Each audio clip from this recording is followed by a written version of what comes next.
'జంబలకడి పంప' లాంటి సినిమాతో స్టార్ట్ అయినప్పుడు 13 సినిమాలు వచ్చినాయి ఆ ఇయర్. అవును. 13 సినిమాలు. ఆ తర్వాత ఇయర్ వచ్చి 8 సినిమాలు. ఆ తర్వాత ఇయర్ 11 సినిమాలు. ఆ రేంజ్‌లో పనిచేసిన మీరు సడెన్‌గా బ్రేక్ ఎందుకొచ్చింది 97 తర్వాత? సడెన్ బ్రేక్ నేను తీసుకున్నా. అదే ఎందుకు తీసుకున్నారు? అంత పిచ్చి, అంత ప్యాషన్ ఉన్న మీకు ఒక అదే ప్రేమకి లేదంటే నేను వేరేగా నేనేదో క్వెషన్ చేయాలని నాకు నిజంగా లేదు. ఎందుకంటే ఐ నో ఆహ్, మా ప్రేక్షకులకి ఏం కావాలో తెలుసు. అది మీ వ్యక్తిత్వం, మీ పర్సనాలిటీ మీ ఇష్టం. మీరెలా చెప్తారో, దాన్ని ఎలా కన్వే చేస్తారో మీ ఇష్టం. నేను మాత్రం యాస్ ఎ జర్నలిస్ట్‌గా యాస్ ఎ అమ్మనికి అరే! భలే చేశారే! ఏ పెళ్లి మీ మీ మిస్టర్ పెళ్ళాన్ని చూసి వచ్చినోళ్ళం మేము. అలాంటోళ్ళకి మీరేం చెప్తారు? కన్వే చేయడం ఏం లేదు. అప్పుడు ఏంటంటే చెప్తారు గదా! ప్రేమ గుడ్డిదని. హ్మ్. నేను చాలా ప్రేమిస్తాను.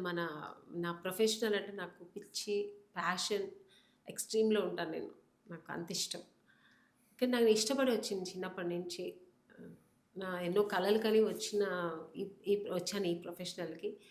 సో, దాన్ని గ్యాప్ తీసుకొని ఎళ్ళానంటే ఎక్కడో అక్కడ కొంచెం లాక్ అయ్యాను నేను.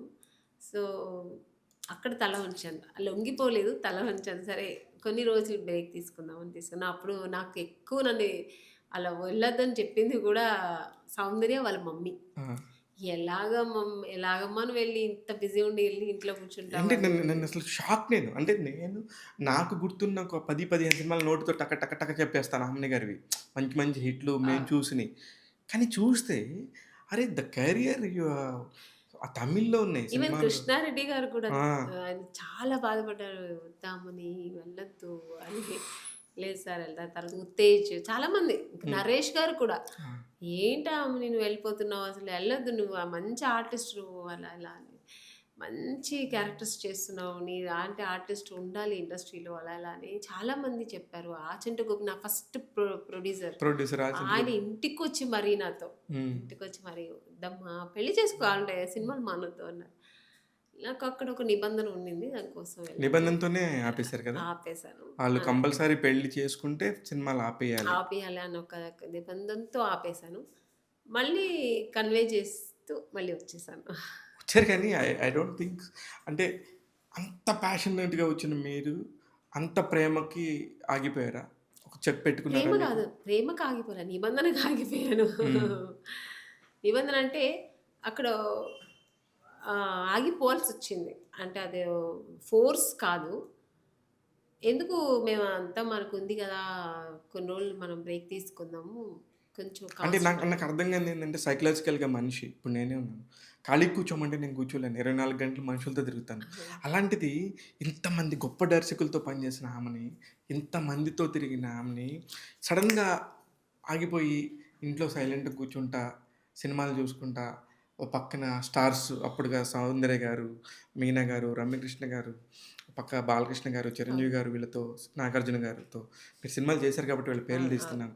వీళ్ళందరియి వస్తున్నప్పుడు అరే! నేను గూడా అక్కడ ఉండాలి గదా! అని ఎప్పుడు అనిపిచ్చేది. ఆ! దాంట్లో డౌటే లేదు. అబ్బా! అలా ఎళ్ళిపోయి ఎలాగా అని అనిపిచ్చేది. ఆ బాధైతే ఉంది లోపల. బట్ ఎక్కడో అక్కడ వాళ్ళకి నేను కన్వే అవ్వాల్సొచ్చింది కొంచెం. వాళ్ళ ఫ్యామిలీకి ఎళ్ళాల్సొచ్చింది. సో, ఈవెన్ చిరంజీవి గారు కూడా ఒక షూట్‌లో పక్కన షూట్ జరుగుతుంది. ఆయన కూడా వచ్చి ఆయన కూడా అడిగారు. "ఏంటమ్మా పెళ్లి చేసుకుంటున్నావంట గదా! అలా మ్యారేజ్ చేసుకుంటున్నావంట గదా! మానేస్తున్నావంట గదా!" అని. అవును సార్ అన్నా. సో, ఆ టైంలో చాలామంది అడిగారు. అయినా అక్కడ కొన్ని విషయాలకి నేను వెళ్ళాల్సొచ్చింది. సో, అసలు మీ ఇద్దరి మధ్యలో ఎలా లవ్ స్టార్ట్ అయింది? అది లవ్ అని కాదండి. నా ఫస్ట్ సినిమా ప్రొడ్యూసర్ ఆయన. ఏది హ్మ్. 'గంగై'? 'గంగేబ్రన్' కాదు సెకండ్ సినిమా. అది ఫస్ట్ మూవీ వేరే. సెకండ్ మూవీ 'మురళీ' హీరో అని. ఆ! 'మురళి' హీరోగా ఆ సినిమా పేరు తమిళ్ పేరు అది. 'పుదియ కాట్రు' ఆ! చేశా. 'పుదియకారు.' అక్కడి నుంచి మాకు ఒక ఫ్యామిలీ ఫ్రెండ్ అయ్యారాయన. అక్కడి నుంచి జర్నీ కంటిన్యూ ఉంది మీకు. ఆ! అక్కడి 92 నుంచి నుంచి. అలాంటి నా నా చేస్తున్నప్పుడు లేదు ఆ సినిమా 93లోనే.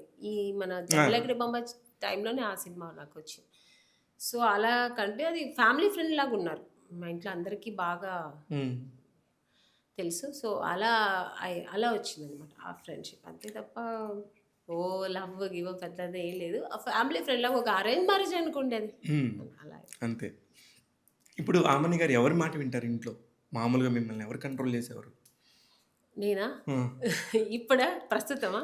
ప్రస్తుతం, అప్పుడు గూడా. అప్పుడు ఎప్పుడు ఎవరి మాట వినను. నేను నా నా నా నా మాట నేనే వింటాను. ఫస్ట్ నేను అనుకుంటాను ఇదేం కరెక్టా కాదా అని. ఓకే. నేను కన్వే అయితేనే నేనే ఎవరి మాట వినేంత వెళ్ళను. కొన్ని విషయాలు ఆలోచిస్తాను. ఇది కరెక్ట్. ఓకే. చేద్దాం అని నేనే కన్వే అవుతాను. ఇప్పుడు ప్రస్తుతం అయితే నా పిల్లల మాట వింటా నేను. నా పిల్లలకే భయపడతాను నేను. భయపడతారు. ఈ పిల్లలు ఏం చేస్తున్నారు మేడం ప్రస్తుతం? ఇద్దరు చదువుకుంటున్నారు చిన్న పిల్లలు. ఆ! బాబు 5th స్టాండర్డ్, పాప 3rd స్టాండర్డ్. కానీ చిన్న పిల్లలు అంటారు గదా! వాళ్ళు పెద్దవాళ్ళలాగా నన్ను ఫుల్లు కేరింగ్ గానీ, నన్ను డిమాండ్ చేయడానికి, కమాండ్ చేయడం అన్నీ వాళ్ళే. చెన్నైలోనే ఫ్యామిలీ అంతనా? ఇక్కడ గూడా హౌస్ ఉందా మీకు? లేదు చెన్నైలోనే. చెన్నైలోనే. ఇక్కడ హౌస్ ఏం లేదు. హ్మ్. హ్మ్. ఇక్కడ ఉంచేది హోటల్స్ అలా ఉంటాను. చెన్నైలోనే ఇల్లు. ఓకే. షూటింగ్ అయిపోతే ప్యాకప్ అంటే వెళ్ళిపోతుంటా.